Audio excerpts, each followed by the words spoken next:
हेडलाईन्सचे प्रायोजक आहे NBC bearings, लांब पळण्यासाठी। लोकसभा निवडणुकीच्या प्रचारासाठी पंतप्रधान नरेंद्र मोदी आज महाराष्ट्रात चंद्रपुरात 16 एकर परिसरावर मोदींच्या सभेचं आयोजन, तर संध्याकाळी 5 वाजता मोदींची सभा होणार। उत्तर प्रदेशचे मुख्यमंत्री महाराष्ट्रात सभांचा धडाका लावणार। लोकसभेच्या प्रचारासाठी वर्धा, भंडारा आणि नागपुरात आज योगी आदित्यनाथांच्या सभा। पुण्यामध्ये आज रोहिणी खडसे शरद पवारांची भेट घेणार। रावेर लोकसभा मतदारसंघातील उमेदवार निश्चित होण्याची शक्यता। रक्षा खडसेंविरोधात पवार कुणाला मैदानात उतरवणार याकडे लक्ष। धाराशिवची जागा राष्ट्रवादीला दिल्यानं शिवसैनिक आक्रमक। मुख्यमंत्र्यांची भेट घेत वर्षा बंगल्यावर शक्तीप्रदर्शन करणार। धाराशिवची जागा परत घ्या, शिवसैनिकांची भूमिका। ठाकरे गटाचे नेते अमोल कीर्तीकरांची आज ईडी चौकशी। कथित खिचडी घोटाळ्याच्या चौकशीसाठी ईडी कार्यालयात जाणार। अमोल कीर्तीकरांना मुंबई उत्तर पश्चिम मधून लोकसभेची उमेदवारी। येत्या 15 दिवसांमध्ये थेट दिल्लीत भाजपमध्ये प्रवेश। खडसेंची माहिती, एकनाथ खडसेंची राज्यपालपदी वर्णी लागण्याची शक्यता।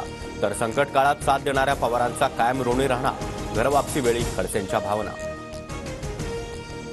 गावची ग्रामपंचायत राखता आली नाही, विझलेल्या दिव्याबाबत का बोलता?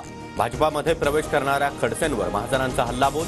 तर कुणाची नाराजी असल्यास दूर करण्याचा प्रयत्न करेल, खडसेंची प्रतिक्रिया। गुढीपाडव्याच्या दिवशी महाविकास आघाडीच्या जागा वाटपाची अधिकृत घोषणा। नरिमन पॉइंटच्या शिवालयामध्ये शरद पवार, उद्धव ठाकरे आणि नाना पटोलेंची संयुक्त पत्रकार परिषद होणार। अजूनही वेळ गेलेली नाही, वंचितनं विचार करावा। काँग्रेसचा प्रस्ताव वंचितनं फेटाळला। वराती मागून घोड्याचा विचार कोण करतं? पटोलेंच्या प्रस्तावावर आंबेडकरांची खोचक टीका। सुप्रिया सुळे सारख्या दादा दादा करायच्या, त्याचा राग यायचा, मात्र दादांना कधीही बहिणीचं प्रेम समजलं नाही, आव्हाडांची जोरदार टीका। तर जे गेले त्यांना शुभेच्छा, त्यांची काही कारणं असतील, सुप्रिया सुळेंचं वक्तव्य।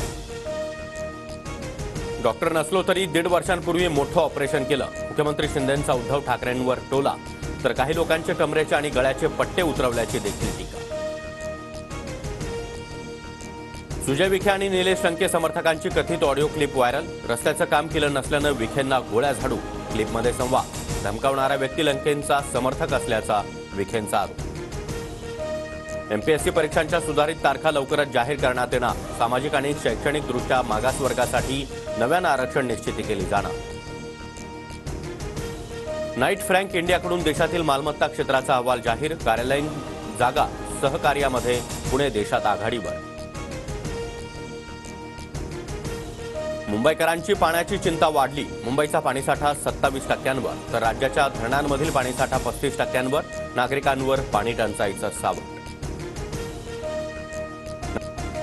लखनौच्या गोलंदाजांची कमाल। गुजरात विरुद्धच्या सामन्यामध्ये लखनौचा 33 धावांनी शानदार विजय। यश ठाकूरचे 5 तर कुणाल पांड्याचे 3 विकेट्स। हेडलाईन्सचे प्रायोजक आहे एनबीसी बेरिंग्स, लांब पळण्यासाठी।